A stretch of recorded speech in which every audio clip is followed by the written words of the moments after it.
أعوذ بالله من الشيطان الرجيم. بسم الله الرحمن الرحيم.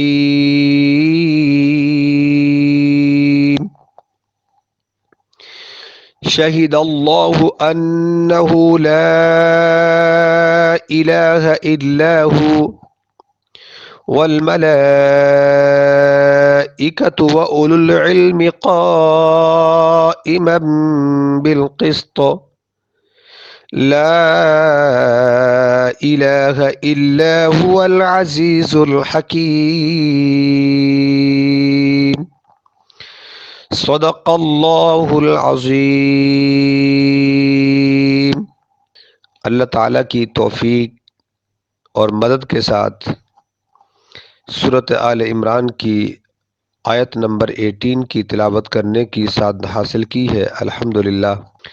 اس آیت میں توحید کا بیان ہے۔ توحید یعنی اللہ تعالیٰ کی وحدانیت، اللہ تعالیٰ کی ربوبیت، اللہ تعالیٰ کی الوہیت کا بیان ہے کہ وہ اکیلا ہے، ساری کائنات کو اسی نے پیدا کیا، سب اسی کے محتاج ہے، وہ کسی کا محتاج نہیں ہے۔ جب ساری صفات کا مالک صرف وہی ذات ہے تو عبادت کے لائق بھی وہی ہے۔ اور اس آیت میں ایک خاص انداز کے ساتھ اللہ تعالیٰ نے اپنی وحدانیت کو بیان کیا، اور وہ خاص انداز کیا ہے؟ وہ انداز یہ ہے کہ اس آیت میں اللہ تعالیٰ نے خود اپنی گواہی دی، اللہ تعالیٰ نے اپنی عظمت پر خود گواہی دی۔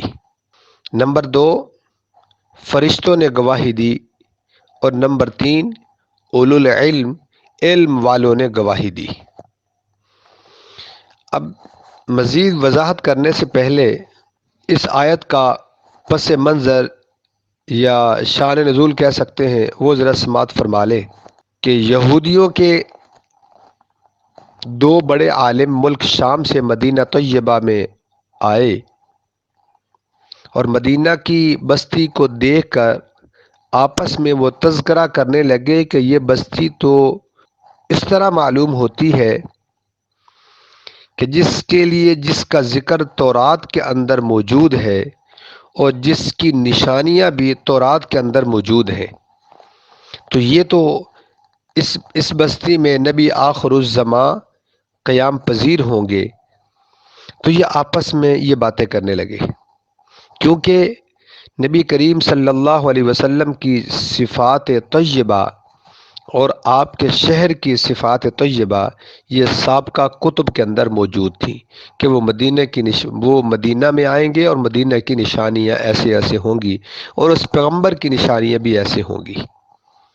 چنانچہ اس کے بعد ان کو یہ اطلاع ملی کہ یہاں کوئی بزرگ ہیں جن کو لوگ نبی کہتے ہیں۔ یہ لوگ نبی کریم صلی اللہ علیہ وسلم کی خدمت میں حاضر ہوئے۔ آپ صلی اللہ علیہ وسلم پر نظر پڑتے ہی وہ تمام صفات سامنے آ گئیں جو تورات میں آپ صلی اللہ علیہ وسلم کے لیے بتلائی گئی تھی۔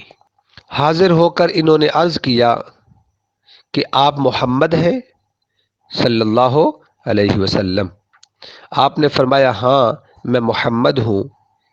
پھر انہوں نے دوسرا سوال کیا کہ آپ احمد ہیں؟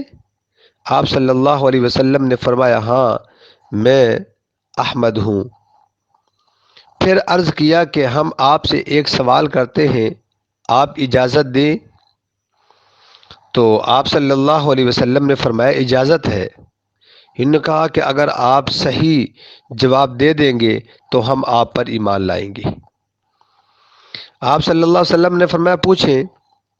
انہوں نے سوال کیا کہ اللہ تعالیٰ کی کتاب میں یعنی قرآن میں اللہ تعالیٰ کی کتاب میں سب سے بڑی شہادت کون سی ہے؟ اللہ کی کلام میں سب سے بڑی شہادت کون سی ہے، گواہی کون سی ہے؟ اس سوال کے جواب میں اللہ تعالیٰ نے قرآن کریم کی اس آیت کو نازل فرمایا، اور آپ صلی اللہ علیہ وسلم نے ان کو یہ آیت پڑھ کر سنائی تو وہ دونوں اسی وقت مسلمان ہو گئے۔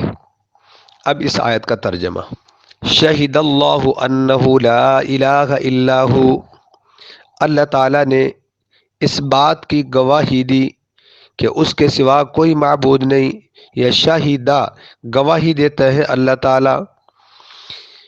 تعالیٰ گواہی دیتے ہیں کہ اس کے علاوہ کوئی معبود نہیں، والملائکۃ اور فرشتے بھی گواہی دیتے ہیں، وَأُولُو الْعِلْمِ۔ اب پہلی بات کہ اللہ تعالیٰ اس بات کی گواہی دیتا ہے کہ اس کے علاوہ کوئی معبود نہیں، اس کا کیا مطلب؟ پہلی بات تو یہ ہے کہ جس کام میں اللہ کی گواہی آ جائے اس کے اندر کسی قسم کی شک و شبہ کی گنجائش ہی نہیں رہتی، کیونکہ جس میں خود اللہ نے گواہی دے دی۔ اور یہاں اللہ کی گواہی ایک مجازن ذکر کی گئی ہے کہ یہ جو ساری کائنات ہے، یہ آسمان اور زمین، یہ تمام مخلوقات، اور ایک ہی وقت میں ہر ایک کی بات کو سننا، ہر ایک کو جواب دینا، اور ہر ایک کے لیے رزق کا بندوبست کرنا، یہ ساری صفات اللہ کی وحدانیت پر، اللہ کی توحید پر دلیل ہے۔ یہ مطلب ہے اللہ کی گواہی کا کہ ساری چیزیں، یہ جو کائنات بنی ہوئی ہے، اگر ہم دیکھیں تو ڈائریکٹ یا انڈائریکٹ اس کا تعلق اللہ کی طرف جاتا ہے۔ تو یہ ساری چیزیں اللہ تعالیٰ کی وحدانیت پر دلیل ہے، یہ مطلب ہے کہ اللہ نے گواہی دی۔ والملائکۃ اور فرشتوں نے گواہی دی، فرشتوں نے اللہ کی وحدانیت پر گواہی دی، اللہ کے ایک ہونے پر گواہی دی، اللہ کے سامنے سجدہ کرنے پر گواہی دی کہ اللہ پر سجدہ کیجئے، اس کے سامنے جھکیے، اسی سے اپنی اور دعائیں مانگیے، اپنی حاجتیں پوری کیجئے۔ وہ ایسا در ہے کہ جو اس کے در پہ جاتا ہے وہ خالی ہاتھ نہیں لوٹتا، یہ اللہ کا در ہے، اس کے علاوہ اور کوئی نہیں ہے۔